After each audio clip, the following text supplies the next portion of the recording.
So what's up guys, today is another epic sort of tutorials, and that is shadows. Now this is very useful, and if you guess why, it's because it's useful. Yeah, totally. Yeah, so let's get started with it. We're gonna name our first default sprite light source. Oops, sorry. There you go. And then, yeah, we're gonna draw a light source, which is basically just gonna be a yellow globe for me right now. Let's say that's the sun or whatever. So that's gonna be it for me right now. So I'm just gonna do that, and then I'm gonna draw another costume, and then we can name this detector, sort of like that, and then draw a tiny costume, sort of like so. But if it's too tiny, it won't be able to detect at all, which, yeah, I was like making it tinier and tinier and tinier until you can't even see from this zoom view, which made it so it wouldn't work. So yeah, when green flag is clicked, switch costume to sun. Okay, just costume one, and then let's create a block, name it cast shadow. Sort of like that. And then we're going to click that, run without screen refresh, and click OK. And then we can just put that right there. And then we could do define cast shadow. We could switch our costume to detector, and then we could go to the left bottom corner, click that, and then get our pen extension. And then we could erase all, set our pen color to black, and then we will pen up, and then we will point in direction 90, and then repeat 180 times. We'll create a clone of ourselves, and then we'll turn clockwise 2 degrees, because if we do 1 degrees, we eventually will have to create like 360 clones, which is over the clone limit. So we'll do half of that, 180, even though it's really just going to get deleted after a single frame. And this is a lot less laggier, so it's a better choice in first place. Now we'll switch our costume back to the costume one, which is the sun in my case.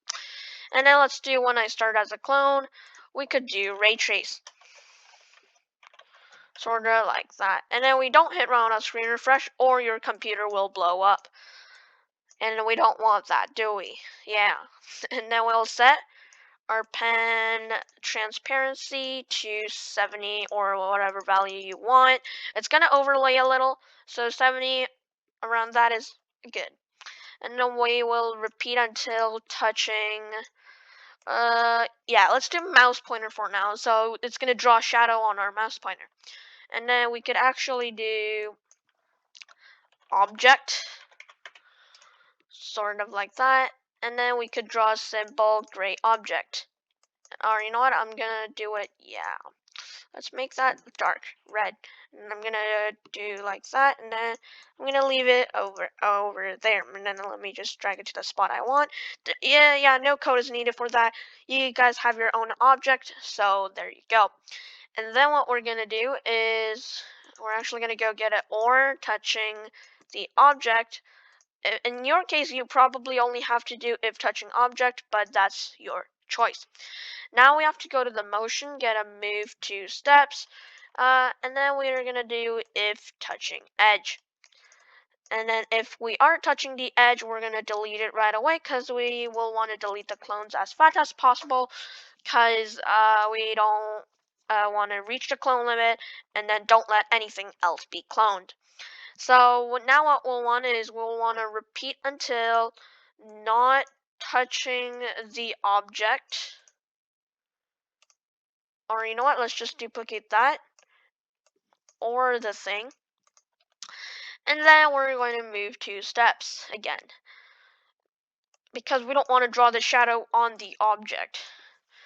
And then we will do pen down, so there you go.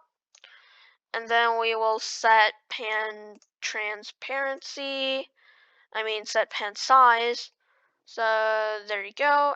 And we can go to the operators, get it divided by, and then we'll go to object, or before we do, go to sensing, get a distance to.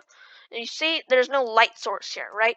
So we need the light source. So go to a different sprite, drag that out, select light source, and then drag that into the light source sprite. And now if you see, we have the light source.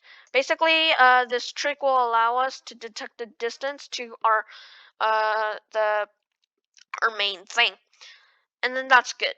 I used this trick in my Battle Royale series, so please go check that series out. It's one of my most popular series, and it's pretty good, pretty useful, and yeah. So let's keep on continuing. I'm gonna input 35 there. It's your choice of value.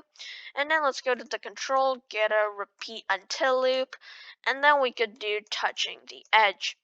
So there you go. And then we're gonna move 2 steps again. But this time, you're going to start changing our transparency effect by 1. And then we're going to change our pen size by 0.5. And then we're going to delete this clone if that is done. So now if we run, we should start seeing this thing, which is pretty cool. But, you know, it already ended. Yeah, let's just leave our mouse there. Okay, I guess. So let's put our mouse there. There you go. Mouse pointer now has the shadow, and this object also has the shadow. This is pretty cool, right? But we could do some cooler stuff. I've tried the transparency 70 out like right now, so I never knew that was going to be that bright. But we can make that 60 so it's a little bit darker, and it will look a lot better. And then now if you see, we got that going. Pretty cool. So now what we're gonna do is